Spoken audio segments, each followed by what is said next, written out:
विश्वामित्र ने कहा, हे राजन, दिन का चौथा भाग शेष है। इतने ही समय तक मुझे प्रतीक्षा करनी है। बस इसके उत्तर में तुम्हें कुछ और कहने की आवश्यकता नहीं है।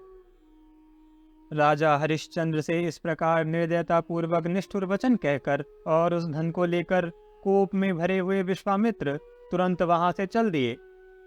उनके जाने पर राजा भय और शोक के समुद्र में डूब गए।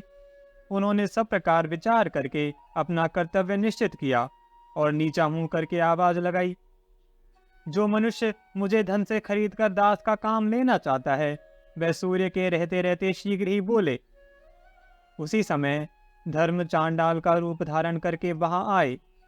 उस चांडाल के शरीर से दुर्गंध निकल रही थी। विकृत आकार, रूखा बदन, दाढ़ी मूछे बड़ी हुई और दांत निकले हुए थे। निर्दयता की तो वह मूर्ति ही लग रहा था। वह चांडाल बोला, मुझे तुम्हारी आवश्यकता है। तुम शीघ्र ही अपनी कीमत बताओ। थोड़े अथवा बहुत, जितने धन से तुम प्राप्त हो सको उसे कहो। चांडाल की दृष्टि से क्रूरता टपक रही थी। वह बड़ी निष्ठुरता के साथ बातें करता था। देखने से अत्यंत दुराचारी प्रतीत होता था। इस रूप में उसे देखकर राजा ने पूछा, तू कौन है? चांडाल ने कहा, मैं चांडाल हूँ। इस श्रेष्ठ नगरी में मुझे सब लोग प्रवीर के नाम से पुकारते हैं। मैं बद्ध मनुष्यों का वध करने वाला और मुर्दों का वस्त्र लेने वाला प्रसिद्ध हूँ। हरिश्चंद्र बोले, मैं चांडाल का दास नहीं होना चाहता। वह बहुत ही निंदित कर्म है। शापाग्नि से जल मरना अच्छा, किंतु चांडाल के अधीन होना कदापि अच्छा नहीं है। वे इस प्रकार कह ही रहे थे कि महान तपस्वी विश्वामित्र मुनि वहां आ पहुंचे और क्रोध एवं अमर्ष से आंखें फाड़कर राजा से बोले, यह चांडाल तुम्हें बहुत सा धन देने के लिए उपस्थित है। उसे ग्रहण करके मुझे यज्ञ की पूरी दक्षिणा क्यों नहीं देते? यदि तुम चांडाल के हाथ अपने को बेचकर उससे मिला हुआ धन मुझे नहीं दोगे तो मैं निसंदेह तुम्हें शाप दे दूंगा। हरिश्चंद्र ने कहा, हे ब्रह्मर्षि, मैं आपका दास हूँ, दुखी हूँ और भयभीत हूँ और विशेषतः आपका भक्त हूँ। आप मुझ पर कृपा करें। चांडाल का संपर्क बड़ा ही निंदनीय है। हे मुनिश्रेष्ठ, शेष धन के बदले में मैं आपका ही सब कार्य करने वाला, आपके अधीन रहने वाला और आपकी इच्छा के अनुसार चलने वाला दास बनकर रहूंगा।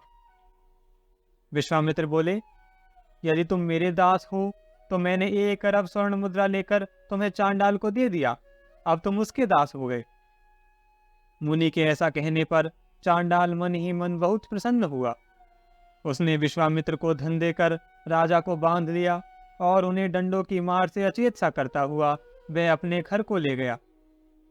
उस समय राजा की इंद्रियां अत्यंत व्याकुल हो उठी। तदंतर राजा हरिश्चंद्र चांडाल के घर में रहने लगे। वे प्रतिदिन सवेरे, दोपहर और शाम को अपनी पत्नी और अपने पुत्र को याद करते थे और दुख में मग्न हो जाते थे। इस प्रकार वे चांडाल के घर में रहते हुए प्रतिदिन अपने प्रिय पुत्र तथा अनुकूल पत्नी का स्मरण किया करते थे। अपना सर्वस्व छिन जाने के कारण राजा बहुत व्याकुल रहते थे।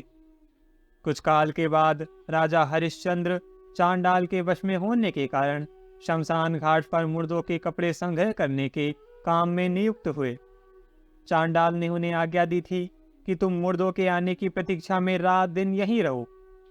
यह आदेश पाकर राजा काशीपुरी के दक्षिण शमशान भूमि में बने हुए शिव मंदिर में गए। उस शमशान में बड़ा भयंकर शब्द होता था। वहां सैकड़ों सियारी ने भरी रहती थी। चारों ओर मुर्दों की खोपड़ियां बिखरी पड़ी थी।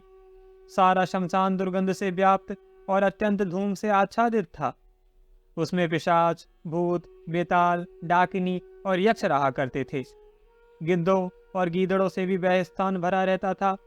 झुंड के झुंड कुत्ते उसे घेरे रहते थे।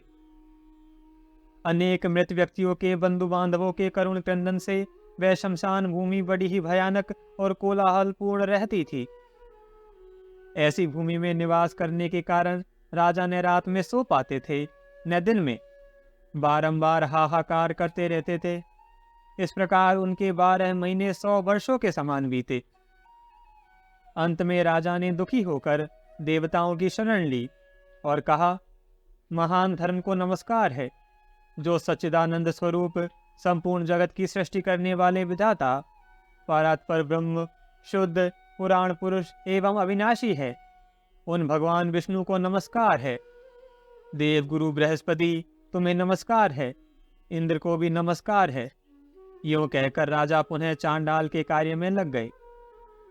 तदंतर महाराज हरिश्चंद्र की पत्नी शैब्या सांप के काटने से मरे हुए अपने बालक को गोद में उठाए विलाप करती हुई शमशान भूमि में आई। वह बार बार यही कहती थी, हे वत्स, हे पुत्र, हे शिशु। उसका शरीर दुर्बल हो गया था, कांति मलिन पड़ गई थी, मन बेचैन था, सिर के बालों में धूल जम गई थी। शैब्या के विलाप का शब्द सुनकर राजा हरिश्चंद्र तुरंत उसके पास गए। उन्हें आशा थी वहां भी मुर्दे के शरीर का कफन मिलेगा। वे जोर जोर से रोती हुई अपनी पत्नी को पहचान न सके। अधिक काल तक प्रवास में रहने के कारण वह बहुत संतप्त थी। ऐसा जान पड़ता था मानो उसका दूसरा जन्म हुआ हो।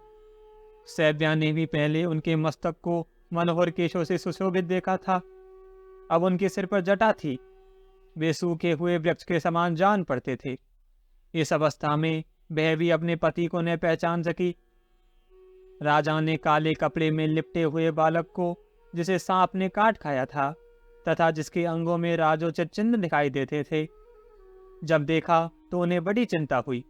वे सोचने लगे, अहो, बड़े कष्ट की बात है। यह बालक किसी राजकुल में उत्पन्न हुआ था, किंतु दुरात्मा काल ने इसे किसी और ही दशा में पहुंचा दिया। अपनी माता की गोद में पड़े हुए इस बालक को देखकर मुझे कमल के समान नेत्रों वाला अपना पुत्र रोहिताश्व याद आ रहा है। यदि उसे भयंकर काल ने अपना ग्रास न बनाया होगा तो वह मेरा लाडला भी इसी उम्र का हुआ होगा। इतने में ही रानी ने विलाप करते हुए कहा, हे वत्स, किस पाप के कारण यह अत्यंत भयंकर दुख आ पड़ा है, जिसका कभी अंत ही नहीं आता। हे प्राणनाथ, आप कहाँ हो? हे विधाता, तूने राज्य का नाश किया, सुहृदों से बिछो कर आया और स्त्री तथा पुत्र को भी बिकवा दिया। अरे, तूने राजर्षि हरिश्चंद्र की कौन सी दुर्दशा की? रानी का यह वचन सुनकर अपने पथ से भ्रष्ट हुए राजा हरिश्चंद्र ने अपनी प्राण प्यारी पत्नी तथा मृत्यु के मुख में पड़े हुए अपने पुत्र को पहचान लिया। ओह, कितने कष्ट की बात है। यह शैब्या इस अवस्था में और यह वही मेरा पुत्र है। यह कहते हुए वे दुख से संतप्त होकर रोते रोते मूर्छित हो गए। इस अवस्था में पहुंचे हुए राजा को पहचान कर रानी को भी बड़ा दुख हुआ। वह भी मूर्छित होकर धरती पर गिर पड़ी। उसका शरीर निश्चेष्ट हो गया। फिर थोड़ी देर बाद होश में आने पर महाराज और महारानी दोनों साथ साथ शोक के भार से पीड़ित एवं संतप्त हो विलाप करने लगे। राजा ने कहा, हे वत्स, सुंदर नेत्र, भौं, नासिका और बालों से युक्त तुम्हारा यह सुकुमार और दीन मुख देखकर मेरा हृदय क्यों नहीं विदीर्ण हो जाता। हे बेटा, तुम मेरे अंग प्रत्यंग से उत्पन्न तथा मन और हृदय को आनंद देने वाले थे, किंतु मुझ जैसे दुष्ट पिता ने तुम्हें एक साधारण वस्तु की भांति बेच डाला। दुर्दैव रूपी क्रूर सर्प ने सब प्रकार के साधन और वैभव से पूर्ण मेरे महान राज्य का अपहरण करके अब मेरे पुत्र को भी काट खाया। दैव रूपी सर्प से डसे हुए अपने पुत्र के मुख कमल को देखते हुए भी मैं इस समय उसी के भयंकर विष के प्रभाव से अंधा हो रहा हूं। आंसू बहाते हुए गदगद कंठ से यों कहकर राजा ने बालक को उठाकर छाती से लगा लिया और मूर्छा से निश्चेष्ट होकर पृथ्वी पर गिर पड़े। उस समय रानी इस प्रकार बोली, ये तो वही नरश्रेष्ठ जान पड़ते हैं। केवल स्वर से इनकी पहचान हो रही है। इसमें तनिक भी संदेह नहीं कि ये विदत जनों के हृदय रूपी चकोर को आह्लादित करने वाले चंद्र रूप महाराज हरिश्चंद्र ही हैं। किंतु वे महाराज इस समय शमशान में कैसे आ पहुंचे? अब शैब्या पुत्र शोक को भूलकर गिरे हुए पति को देखने लगी। पति और पुत्र दोनों की चिंता से पीड़ित, विस्मित और दीन हुई रानी जब पति की दशा का निरीक्षण कर रही थी, उस समय उसकी दृष्टि अपने स्वामी के उस दंड पर पड़ी जो बहुत ही घृणित और चांडाल के धारण करने योग्य था। वह देखते ही वह बेहोश होकर गिर पड़ी। फिर धीरे धीरे जब चेत हुआ तो गदगद वाणी में कहने लगी, ओ देव, तूने देवता के समान कांतिमान इस महाराज को चांडाल की दशा में पहुंचा दिया। तूने इसके राज्य का नाश, सुहृदों का त्याग और स्त्री पुत्र का विक्रय कराकर भी इन्हें नहीं छोड़ा। आखिर इन्हें राजा से चांडाल बना दिया। यो कहकर महारानी शैब्या महाराज हरिश्चंद्र के कंठ में लग गई और कष्ट एवं सैकड़ों प्रकार के शोक से आक्रांत हो आर्तवाणी में विलाप करने लगी। हे राजन, यह स्वप्न है या सत्य? हे महाभाग, आप इसे जैसा समझते हो बतलाए, मेरा मन अचेत होता जा रहा है। रानी की यह बात सुनकर महाराज हरिश्चंद्र ने गर्म सांस ली और गदगद वाणी में चांडालत्व प्राप्त होने की सारी कथा कह सुनाई। उसे सुनकर रानी को बड़ा दुख हुआ और उसने बहुत देर तक रोने के पश्चात अपने पुत्र की मृत्यु की यथार्थ घटना निवेदित की। पुत्र के मरने की बात सुनकर राजा पुनः पृथ्वी पर गिर पड़े और विलाप करते हुए बोले, हे प्रिय, अब मैं अधिक दिनों तक जीवित रहकर क्लेश भोगना नहीं चाहता, किंतु मेरा अभाग्य तो देखो, मेरी आत्मा भी मेरे अधीन नहीं है। तुम मेरे अपराध को क्षमा करना। मैं आज्ञा देता हूँ कि तुम ब्राह्मण के घर चली जाओ।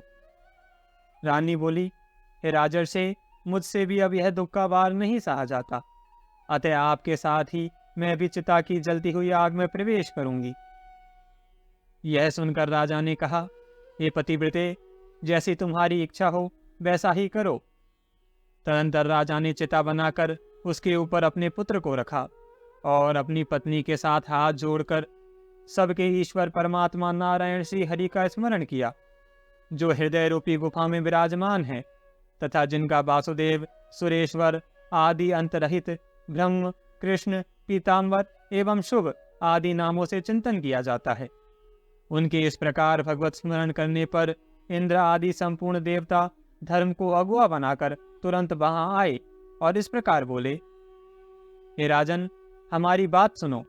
तुम्हारे स्मरण करने पर संपूर्ण देवता वहां उपस्थित हुए हैं। ये साक्षात पितामह ब्रह्मा जी हैं। ये स्वयं भगवान धर्म हैं। इनके सिवा साध्यगण, विश्वदेव, मरुदगण और लोकपाल भी अपने वाहनों सहित यहाँ पधारे हैं। नाग, सिद्ध, गंधर्व, रुद्र, अश्विनी कुमार तथा और भी बहुत से देवता यहाँ उपस्थित हुए हैं। साथ ही बाबा विश्वामित्र जी भी यहाँ हैं। तत्पश्चात धर्म ने कहा, हे राजन, प्राण त्यागने का साहस न करो। मैं साक्षात धर्म तुम्हारे पास आया हूँ। तुमने अपने क्षमा, इंद्रिय संयम और सत्य आदि गुणों से मुझे संतुष्ट किया है। इंद्र बोले, हे महाभाग हरिश्चंद्र, मैं इंद्र तुम्हारे पास आया हूँ। तुमने स्त्री और पुत्र के साथ सनातन लोकों पर अधिकार प्राप्त कर लिया है। हे राजन, पत्नी और पुत्र को साथ लेकर स्वर्गलोक को चलो, जिसे तुमने अपने शुभ कर्मों से प्राप्त किया है और जो दूसरे मनुष्यों के लिए अत्यंत दुर्लभ है। इसके बाद इंद्र ने चिता के ऊपर आकाश से अमृत की वृष्टि की, जो अकाल मृत्यु का निवारण करने वाली थी। फिर फूलों की वर्षा होने लगी। देवताओं की धुंध भी जोर जोर से बज उठी। इस प्रकार वहां एकत्रित हुए देवताओं के समाज में महात्मा राजा का पुत्र रोहिताश्व चिता से जीवित हो उठा। उसका शरीर सुकुमार और स्वस्थ था। उसकी इंद्रियों और मन में प्रसन्नता थी। फिर तो महाराज हरिश्चंद्र ने अपने पुत्र को तुरंत छाती से लगा लिया। वे स्त्री सहित पूर्ववत तेज और कांति से संपन्न हो गए। उनकी देह पर दिव्यहार और वस्त्र शोभा पाने लगे। राजा स्वस्थ और पूर्ण मनोरथ हो परम आनंद में निमग्न हो गए। उस समय इंद्र ने पुनः उनसे कहा, हे महाभाग, स्त्री और पुत्र सहित तुम्हें उत्तम गति प्राप्त होगी, अतः अपने कर्मों के फल भोगने के लिए दिव्य लोक को चलो। हरिश्चंद्र ने कहा, हे देवराज, मैं अपने स्वामी चांडाल की आज्ञा लिए बिना तथा उसके ऋण से उर्रण पाए बिना देवलोक को नहीं चल सकूंगा। धर्म बोले, हे राजन, तुम्हारे इस भावी संकट को जानकर मैंने ही माया से अपने को चांडाल रूप में प्रकट किया था तथा चांडालात्व का प्रदर्शन किया था। इंद्र ने कहा, हरिश्चंद्र, पृथ्वी के समस्त मनुष्य जिस परम धाम के लिए प्रार्थना करते हैं, केवल पुण्यवान मनुष्यों को प्राप्त होने वाले उस धाम को चलो। हरिश्चंद्र बोले, हे देवराज, आपको नमस्कार है। मेरा यह वचन सुनिए। आप मुझ पर प्रसन्न हैं, अतः मैं विनीत भाव से आपके सम्मुख कुछ निवेदन करता हूँ। अयोध्या के सब मनुष्य मेरे विरह शोक में मग्न हैं। आज उन्हें छोड़कर मैं दिव्य लोकों को कैसे जाऊंगा। ब्राह्मण की हत्या, गुरु की हत्या, गौ का वध और स्त्री का वध, इन सब के समान ही भक्तों का त्याग करने में महान पाप बताया गया है। जो दोष रहित और त्याग के अयोग्य भक्त पुरुष को त्याग देते हैं, उसे यह लोक और परलोक में कहीं भी सुख की प्राप्ति नहीं होती। इसलिए इंद्र, आप स्वर्ग को लौट जाइए। सुरेश्वर, यदि अयोध्यावासी पुरुष मेरे साथ ही स्वर्ग चल सके तब तो मैं भी चलूंगा, अन्यथा उन्हीं के साथ नरक में भी जाना मुझे स्वीकार है। फिर चारों वर्णों और आश्रमों से युक्त अयोध्या नगर में प्रवेश करके राजा हरिश्चंद्र के समीप ही देवराज इंद्र ने कहा, प्रजाजनों, तुम सब लोग शीघ्र आओ। धर्म के प्रभाव से तुम सब लोगों को अत्यंत दुर्लभ स्वर्गलोक प्राप्त हुआ है।